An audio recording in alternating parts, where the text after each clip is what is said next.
Right, we're indoors because the weather is horrible, so I'm on my kitchen work surface here, but it doesn't matter, it works just as well as anything else does. Now, this is a crabapple fruit. Now, to give you an idea of scale, that's my little fingernail. And this is a pink lady apple. Boom, boom, shot bought. Yeah, bleh, horrible.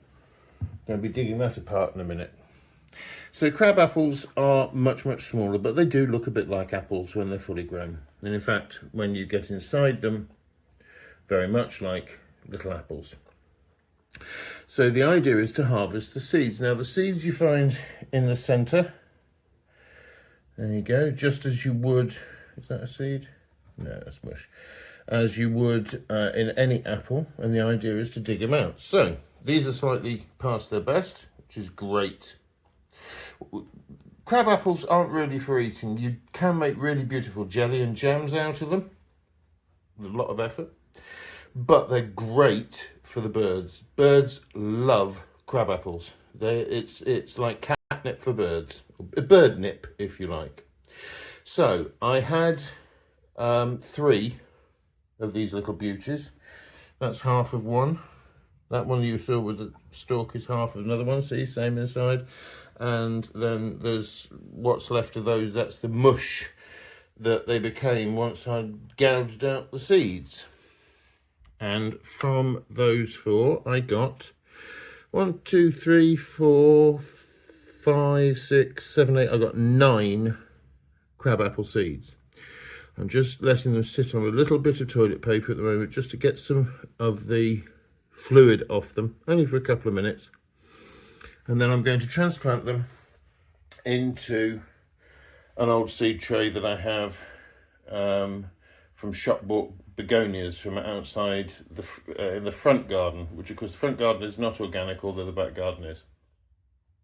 Well, it's not organic yet. And I keep everything. If I can avoid spending money, obviously it helps. So the handle will be coming off in a minute, and I have made up my little sticks. Now these, I say about saving everything, these have come from the border outside. You can just see there through the trellis, as you can see, is made of bamboo fencing. Just bought, or bamboo screening, sorry. It was 2 meters tall, it's been cut down. It's wired so it stays in place, but there's odd bits left over, so don't throw them away. Make them into the sticks that you want to name things with. I mean, you could use lolly sticks if it's the summer and you've been eating ice creams, whatever. You can buy sticks, for example, these ones. Now, these come in a pack of 50. As you see, they're really lovely and very posh, and when they're in the ground, they're waterproof and they look amazing. So I've got these because I'm opening my garden and people want to know the names of everything. And they come with a waterproof pen as well. So great for display, but there's nothing wrong with these little bits of throwaway wood and plastic labels, anything that you can put in, just so you know what you've planted. So as I said, I've got 9 crabapple seeds here. So 1, 2, 3, 4, 5, 6, 7, 8, 9, 10. So I can use 9 of them. The other one I'll empty just to sprinkle over the top. Because that's what we're going to do. We're going to pop them in, having made a little divot. We're going to then just cover them over with a little bit of soil, keep moist, stick them on the windowsill. They'll be fine, and they'll start sprouting really quickly. And then the other one we're going to do are ornamental strawberries. Now, these are not edible strawberries, but as you see, getting close, they've got the same sort of prickly outside seeds and whatever, so they look a bit like strawberries. Again, beautiful. I mean, both of these produce beautiful flowers in the spring. Crabapple produces white, a bit like winter flowering jasmine, but tighter, not so opened out. So really pretty flowers and a great show of flowers. And the strawberry, funnily enough, they're pink. And I'm also going to cut up a pink lady because that one's just gone past its best. I saw it's got bruising on it. And I'm going to take the seeds out. Now, I do something different with my apple pips, not seeds, pips. what I do is I will take them out, I will put them on a bit of tissue paper, then I'll put them in, again, told you I don't waste anything. That had Scotch eggs in, I think, something like that, mini pickled eggs. Oh no, cheese and onion pastry, as long as you wash it out, doesn't matter. Same with these seed trays, by the way. Anything you've bought in, especially if you're doing an organic garden, you do want to wash them out thoroughly for two reasons. One, because they may have used chemicals, and if you're doing organic gardening, you don't want to be planting up things that have got chemicals involved. And two, you may have brought in illness and disease in the compost. So this is fresh compost, my organic compost, some from a shop, but mixed in with my own mulch from my composters. And that will be totally organic. So anyway, same with these. Now these are being used as cloches over my sweet peas. Those of you who saw me plant the sweet peas up a few weeks ago, and everybody was saying, oh, don't be ridiculous, they're not going to grow, aren't they? First two are sprouting already, and this one in the front has already been trimmed right back down to the ground, just above a leaf root, which you can just see there. There's a little, if I get really close, you might be able to see it. There is the tiniest evidence. Oh, we'll use that one. If I pull it across for you to see, there, just below my thumb, there is a nodule there. So I will trim that back down to there.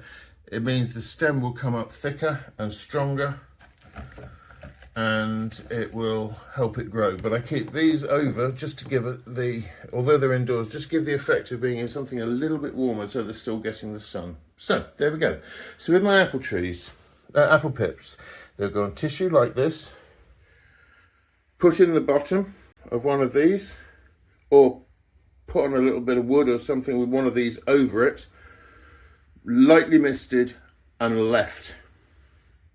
And they will start to sprout into the tissue. And then what you do is you lift up each pip in its bit of tissue where it's rooted begin to form, and just plonk it into one of these. And you know my policy, I plant them and I tell them you've got two chances, thrive or die. I get around about a 70% thrive success rate, all from free stuff. Why not do it? Have a look round. You may find things even in your kitchen cupboard. There's foodstuffs that you can grow. If you've got nuts, for example, not the nuts I've got in at the moment. I've only got walnuts and pecans, I think. Yeah, and they have been far too mushed about to do anything with. But peanuts, if you buy ordinary peanuts, not salted peanuts, not dry roasted peanuts, bird peanuts, that sort of thing, you can chuck some of them in. Give them a go. You'll be amazed what thrives. So, the pips have now had or the seeds have had a chance to dry out. So I take one. This is the crab apple, remember? And all I do is this. I'm going to move it to there. I'm going to find something with which, forgive the state of my kitchen, I can ram it in and make a little hole. There we go. Just a paintbrush. You could use a stick, a twig, a bit of bamboo. So, place a hole, pick up your seed, and where are we? In it goes. That's it. You can't even see it now, but it's in there. Just gently cover it over, and when I've finished, that will get watered. Once I've done the whole lot, very important you mark them, because when little green shoots come up, I defy anybody to know what each little green shoot is. And I could be fooled into thinking they're begonias, but this will be coming off. So, and then this will go on my windowsill just for a couple of weeks. And I water my seedlings with that, because I happen to have about 100 of them. It's the joy of having been a nurse. So let's just go through the process a bit further. I have planted it. Obviously I'd have done the whole lot in one go. So I draw up water. You never want to make it too much, so I'm using between 5 and 10 mil in each of this size. I'll just dribble it on and make sure you cover all areas of each section. Job done. And I will give you a follow-on video in part 2, so please subscribe, like and follow if you want to see how my